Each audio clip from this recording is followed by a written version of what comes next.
kan gitu. Jadi tidak ada cinta yang tanpa syarat, Pak.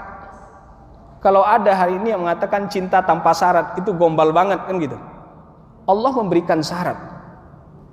Syaratnya apa? Ikuti Nabi Muhammad SAW. Maka lihat buahnya. Niscaya Allah akan mencintaimu. Tidak hanya itu, akan mengampunimu. Luar biasa. Allah Maha Pengampun lagi Maha Penyayang. Dan manfaatnya sangat luar biasa, Bapak Ibu yang dirahmati oleh Allah Subhanahu wa taala. Ketika kita betul-betul mengikuti Rasulullah sallallahu alaihi wasallam. Maka Rasulullah sallallahu alaihi wasallam mengabarkan dalam sebuah hadis yang diriwayatkan oleh Imam Bukhari, "Kullu ummatin yadkhulunal jannah illa man aba." Setiap umatku pasti masuk jannah, kata Rasulullah, kecuali yang enggak mau, yang enggan. Heran enggak kita, Pak? Kok ada yang enggak mau masuk jannah gitu ya? Rasulullah sallallahu alaihi wasallam, "Wa may ya'ba ya Rasulullah?" Siapa yang enggan itu ya Rasulullah? Maka Rasulullah sallallahu alaihi wasallam mengatakan, "Man ata'ani dakhalal jannah." Barang siapa yang mengikutiku, maka dia masuk jannah. "Wa man asani faqad aba." Barang siapa yang bermaksiat, mengingkarinya, maka sungguh dialah yang enggan itu. Maka tidak bisa sebatas pengakuan. Pengakuan harus diwujudkan. Ya. Kalau tidak, akan menyebabkan hati kita menjadi mati sebagaimana yang disebutkan oleh Ibrahim bin Adham rahimahullah ta'ala. Kemudian yang keempat, adda'aitum adawatas syaitani wa wafaqtumuhu. Ya. Kalian mengaku membenci syaitan, memusuhi syaitan, tetapi justru kalian menyepakatinya atau mengikuti keinginannya setan itu. Jadi lagi-lagi bukan hanya sebatas pengakuan, Pak. Kalau hanya sebatas pengakuan, nggak ada artinya.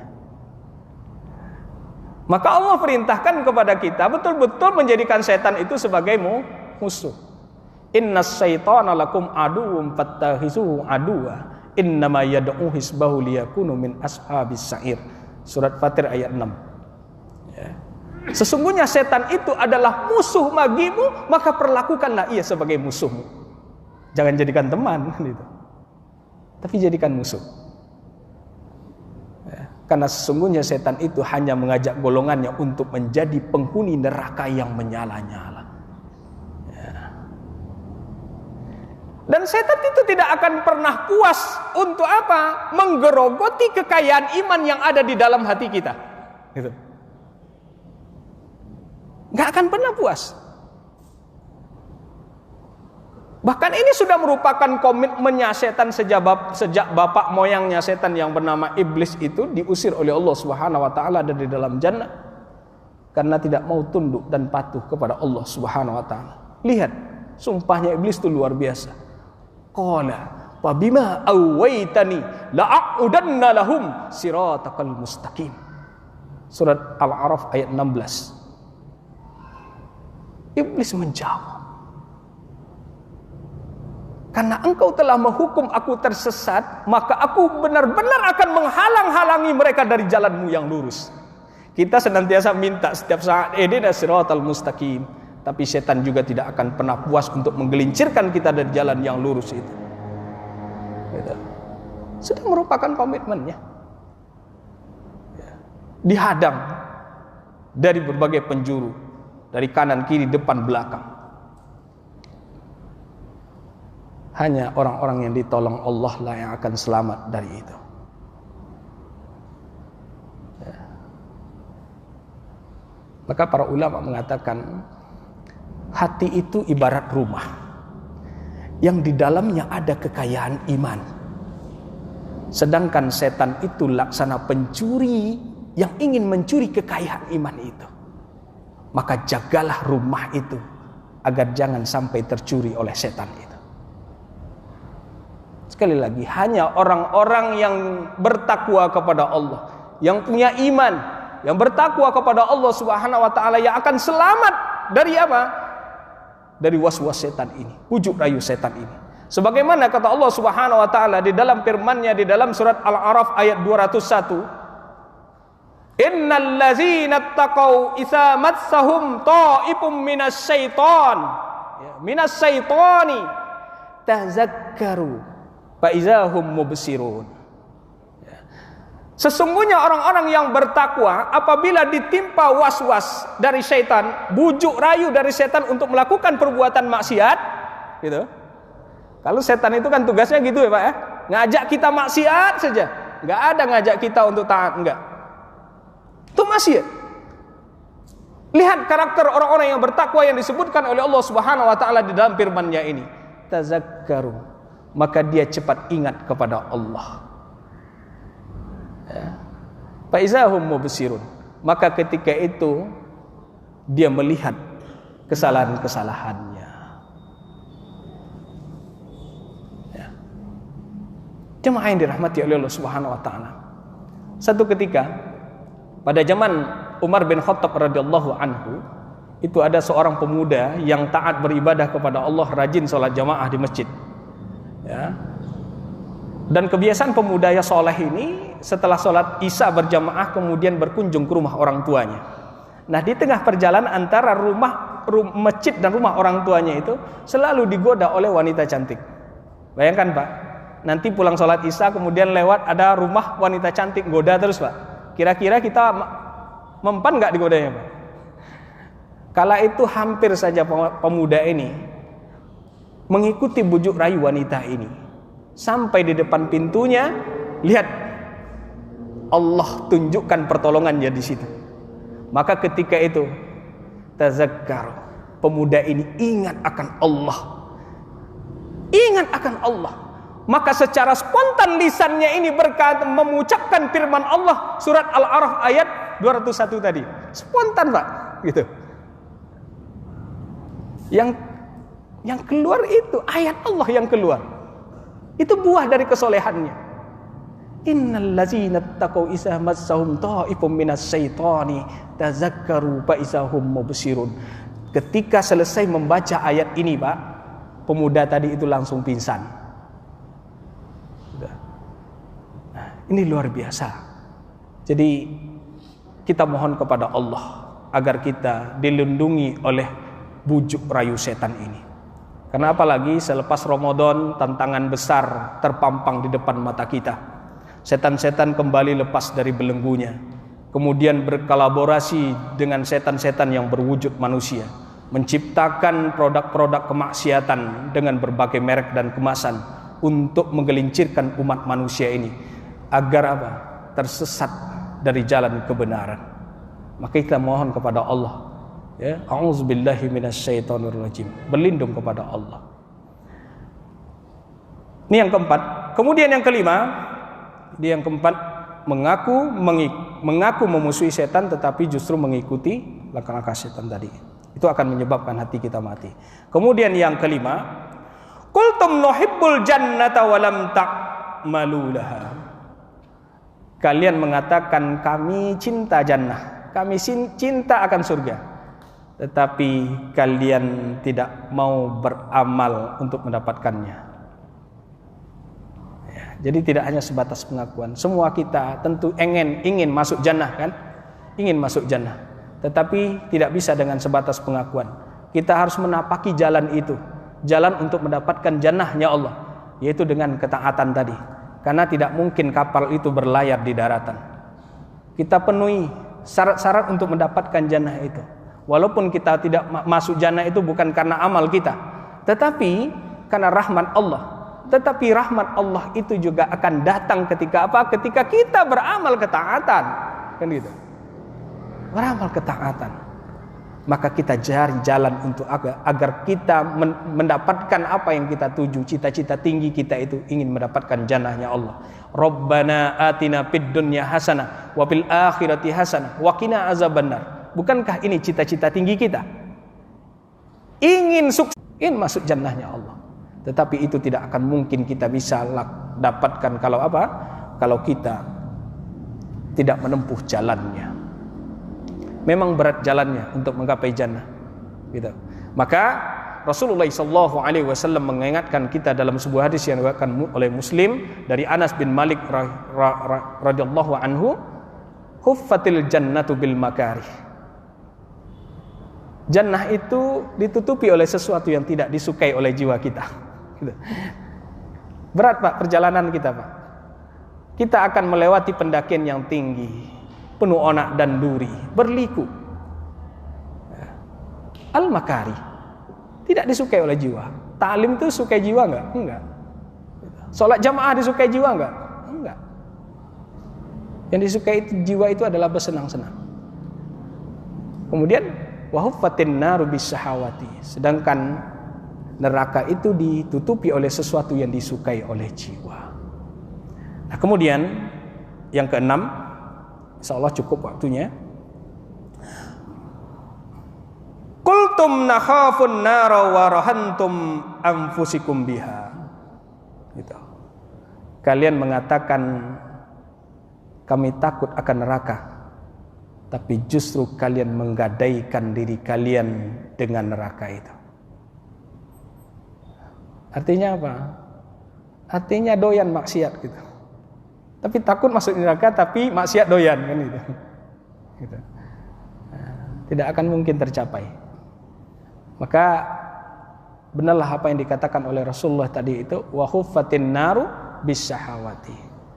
Neraka itu ditutupi oleh sesuatu yang disukai oleh jiwa kita. Gitu. Maka luar biasa dahsyat ketika orang mampu menundukkan hawa nafsunya. Wa amma man khafa maqama rabbih wa nahan nafsa 'anil hawa fa innal jannata hiyal ma'wa. Buahnya. Adapun orang-orang yang takut terhadap kebesaran Rabb-nya dan menahan diri dari keinginan hawa nafsunya, fa innal jannata hiyal ma'wa, maka sungguh jannahlah tempat tinggalnya. Kemudian yang ketujuh, qultum innal mauta haqqun wa lam tasta'idu lahu. Kalian mengatakan sesungguhnya kematian itu hak, benar adanya, yakin. Yakin enggak kita kalau kita akan mati, Pak? Yakin enggak? Yakin. Kullu nafsin za'iqatul maut, yakin. Walam tasta'idu lahu, tetapi kalian tidak mau mempersiapkan untuk menyambut kematian itu. Ya. Tahu kita akan mati, tetapi kita tidak mempersiapkan apa yang terbaik untuk menghadapi kematian kita. Karena tidak ada modal terbaik kita selain dari amal soleh menghadapi kematian kita. Maka di sisa usia kita ini kan kita sisa usia ini, ya Pak ya. Walaupun yang muda memanfaatkan sisa-sisa usianya juga, ya, karena kita tidak tahu kapan kita mati. Oh saya masih muda Ustaz. Syarat mati itu kan nggak tua, gitu. Saya belum sakit-sakitan ya. Syarat mati bukan sakit kan gitu. Tidak ada kata lain. Bekal yang harus kita persiapkan adalah dengan amal soleh, ketakwaan kepada Allah Subhanahu wa taala. Nah, mudah-mudahan dengan bekal terbaik kita akan mendapatkan kematian yang indah. Amin ya rabbal alamin. Nah, kemudian yang kedelapan, astaghaltum bi uyubi ikhwanikum wa nabastum uyubakum. Ini penyebab yang ke-8 menyebabkan hati kita mati itu adalah, ya, astaghaltum bi uyubi ikhwanikum wa nabastum uyubakum. Kalian sibuk mencari-cari aib saudara-saudara kalian, tapi kalian lalai dengan aib diri kalian sendiri. Sibuk ngurusin aib saudara kita, mengorek-ngorek aib, ya. Ya. Lupa akan aib diri sendiri, gitu. Padahal ini adalah kerugian yang sangat besar yang akan dihadapi oleh seorang hamba ketika apa? Ketika berusaha menzolimi saudaranya seiman. Dia akan bangkrut dalam kehidupannya. Maka bersyukurlah sebenarnya kita kepada Allah Subhanahu wa taala, karena sampai hari ini mungkin Allah tutup aib-aib kita, karena di antara kita tidak mungkin tidak ada aib, gitu. Pasti ada aib di antara kita. Tapi Allah tutup aib-aib kita, gitu. Maka meninggalkan sesuatu yang sangat sia-sia ini akan menyebabkan hati kita menjadi hidup. Ya. Karena sifat hasad itu sangat luar biasa dahsyat. Ya, bagaikan api membakar kayu bakar. Ya. Nah, semoga kita dijauhkan oleh Allah Subhanahu wa taala dari poin yang ke-8 ini. Ya. Selalu mencari aib saudaranya, kemudian dia lupa akan aib diri sendiri. Kemudian yang ke-9, akaltum ni'mata rabbakum walam tashkuruha. Kalian banyak memakan nikmat dari Rabb kalian, tetapi kalian tidak mau mensyukurinya. Dan kita bisa kita rasakan begitu dahsyat nikmat yang Allah berikan kepada kita. Tidak akan bisa kita hitung dan kita tidak akan bisa menghingganya. Sekalipun pohon-pohon dan ranting-rantingnya yang ada di permukaan bumi ini kita jadikan pena, dan air laut yang terbentang luas sebagai tintanya, kita tidak akan sanggup untuk menghitung-hitung nikmat Allah. Begitu banyak, ya, begitu banyak. Maka bersyukur itu adalah cara terbaik untuk hidup. Ya. Kita akan bahagia dengan itu. Jangan mengeluh. Saya ini aja kok nggak kaya-kaya ya. Ya. Kok begini-begini aja ya. Jangan mengeluh. Karena mengeluh itu adalah cara terburuk dalam menjalani hidup. Jemaah yang dirahmati oleh Allah Subhanahu wa taala. Akaltum ni'mata rabbakum walam tashkuruha. Allah tidak minta banyak kepada kita atas curan-curan nikmat yang begitu dahsyat kepada kita. Allah cuma minta kita syukuri. Bagaimana cara mensyukurinya? Syukur bil qalbi, syukur dengan hati, adalah meyakini bahwa seluruh nikmat itu bersumber dari Allah. Jangan pernah kita ingkari itu. Syukur dengan lisan adalah dengan menyebut-nyebut nikmat Allah itu. Wa amma bi ni'mati rabbika fahaddits. Adapun terhadap nikmat Allah itu, ya, sebut-sebutlah, utarakanlah. Kemudian akan lahir dari lisan kita ini kalimat hamdalah.